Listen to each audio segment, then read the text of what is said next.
Hello बच्चों, मैं आपकी हिंदी की टीचर सावित्री श्रीवास्तव। आज मैं आपको हिंदी ग्रामर के चैप्टर 3 संधि का दूसरा भाग पढ़ाने जा रही हूँ। पहले भाग में आपने संधि का अर्थ, संधि के भेद के अंतर्गत स्वर संधि तथा उनके 5 उपभेद के बारे में जाना था। आज के वीडियो में आप व्यंजन संधि और विसर्ग संधि का अध्ययन करेंगे। किसी व्यंजन के बाद कोई स्वर या व्यंजन आने पर जो विकार होता है उसे व्यंजन संधि कहा जाता है। व्यंजन के 5 वर्ग का वर्ग, चा वर्ग, टा वर्ग, ता वर्ग एंड पा वर्ग हैं। इसका पहला व्यंजन, आप सोचते होंगे का वर्ग चा वर्ग क्या होते हैं। देखिए, जब आपने हिंदी की वर्णमाला पढ़ी होगी ना, तो का खा गा घा अंगा, चा छा जा झा, टा ठा डा ढा, ये वर्णों को पढ़ा था ना, तो उसी को बताया गया है। तो पहला व्यंजन क, च, ट, त और पा है। के बाद कोई स्वर अथवा तीसरा, चौथा या अंतस्थ व्यंजन या रा ला वा आए तो पहला व्यंजन अपने वर्ग के ही तीसरे व्यंजन में बदल जाता है। वर्ग का तीसरा व्यंजन कौन सा होगा? जैसे का खा गा, का वर्ग में गा होगा। चा छा जा, चा वर्ग में जा होगा। टा ठा डा, टा वर्ग में डा होगा। इसी तरह से दा और बा होगा। इसको हम उदाहरणों के द्वारा समझते हैं।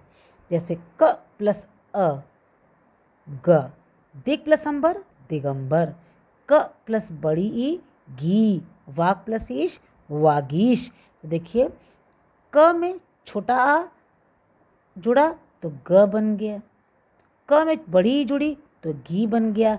इसी तरह से क में अगर जा जुड़ता है तो ज या ग और ज, वाग प्लस जाल वाग जाल। च प्लस छोटा आ ज बनते हैं। जैसे अच प्लस अंत अजंत, ट प्लस बड़ा आ डा, षट आनंद षडानंद, त प्लस आ दा, जगत प्लस आनंद जगदानंद। इसी तरह से आपको विभिन्न उदाहरणों के द्वारा समझाया गया है। आप इन उदाहरणों को ध्यान से पढ़िए और समझिए। ख, वर्ग के पहले वर्ण के बाद यदि म या ना हो तो पहला वर्ण उसी वर्ग के 5वें वर्ण में बदल जाता है। अर्थात क ट ता का परिवर्तन अंग, ड़ और न में हो जाता है। 5वां वर्ण होता है ना ये का गा गा अंगा। टाठा डाढ़ा अड़ा, ताथा दाधा ना, यानी कि ये 5वें वर्ण हैं, तो उनमें बदल जाएगा। जैसे क प्लस मा अंग, वाग प्लस में वांग में, त में यदि माँ जुड़ता है तो वो 5वां वर्ण न, सत प्लस मार्ग सन्मार्ग, ट प्लस म अड़ा, सट प्लस मास षणमास। क, माँ के संबंध में नियम, म के बाद यदि क, च, ट, त, प वर्गों का कोई वर्ण आए तो म के स्थान पर उसी वर्ग का 5वां वर्ण या अनुस्वार हो जाता है। जैसे सम प्लस कल्प संकल्प, अनुस्वार देखिए ऊपर बिंदी लग गई ना।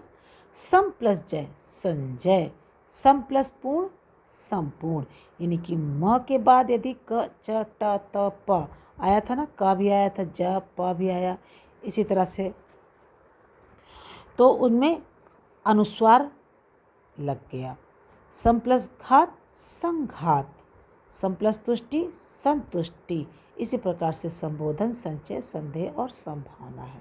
ख, म के बाद यदि यरा ला व श स ह आए में से कोई भी वर्ण आए तो म का अनुस्वार हो जाता है। जैसे सम प्लस योग संयोग, सम प्लस रक्षा संरक्षा।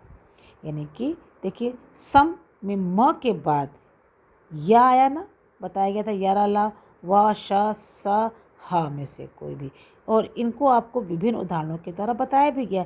एक उदाहरण के द्वारा हम आपको समझा देते हैं कि सम म में य जुड़ा तो संयोग, यानी कि वो माँ का अनुस्वार हो गया, माँ उसमें अनुस्वार के रूप में लग गया। इसी प्रकार से सम प्लस वा, देखिए वा भी जुड़ा इसमें, तो फिर वो माँ जो है वो ऊपर अनुस्वार के रूप में लग गया। इसी प्रकार से संरक्षा, संशय, संलग्न, संसार, संहार और संरक्षक आदि उदाहरण है। अंगा, यदि किसी स्वर के बाद छ वर्ण हो तो छ का अच हो जाता है। जैसे यानी कि आधा च और छ हो जाता है। जैसे देखिए बड़ा आ में यदि छा जुड़ा तो छ, आ प्लस छादन आच्छादन। छोटी में छा जुड़ा तो छ, वही आधा च और छा।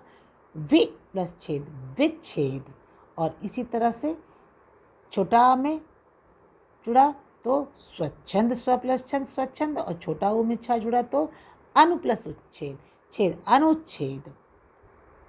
यदि सा से पूर्व छोटा आ या बड़ा आ के अतिरिक्त कोई स्वर हो तो स का षटकोण वाला सा हो जाता है। जैसे छोटी ई प्लस स श बन जाएगा। जैसे वि प्लस सम विषम, उ प्लस स श, सु प्लस समा सुषमा।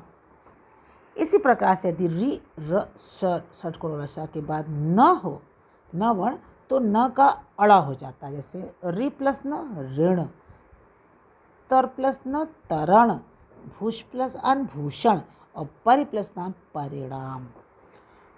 विसर्ग संधि, संधि का ही तीसरा भेद है विसर्ग संधि। विसर्ग संधि के बाद यदि कोई स्वर या व्यंजन आए तो जो विकार उत्पन्न होता है उसे विसर्ग संधि कहते हैं। जब विसर्ग से आगे कोई व्यंजन हो तो विसर्ग का ओ हो जाता है। जैसे मनः प्लस बल। विसर्ग देखिए दो बिंदी, आपने संस्कृत में इसका प्रयोग अधिक से अधिक देखा है। मनः प्लस बल मनोबल, मनः प्लस रथ मनोरथ। तो देखिए ओ की ओ हो गया ना, विसर्ग से आगे कोई व्यंजन है, व्यंजन यानी कि ब और रा। इस तरह से प और ग तपोवन अधोगति ओ हो गया। यदि विसर्ग से पहले कोई स्वर हो तो विसर्ग का र हो जाता है। विसर्ग से पहले देखिए निह और यहाँ पे अ और अर्थक निरर्थक। इसी तरह से नि प्लस उपाय निरुपाय, नि प्लस विकार। विकार में देखिए स्वर है ना, वा में छोटी की मात्रा है तो निर्विकार। दु प्लस जन दु दुर्जन। यदि विसर्ग के आगे क च छ श हो तो श षटकोण वाला हो जाता है। जैसे दु प्लस कर दुष्कर, नि प्लस छल निश्चल, नि प्लस चय निश्चय और दु प्लस शासन दुशासन। यदि विसर्ग के आगे क त स हो तो विसर्ग का स हो जाता है। जैसे नमः प्लस कार नमस्कार, नि प्लस तेज निस्तेज, पुरः प्लस कार पुरस्कार, नि प्लस सार निस्सार। तो बच्चों आज के वीडियो में आपने व्यंजन संधि और विसर्ग संधि को विभिन्न उदाहरणों के द्वारा समझा। धन्यवाद।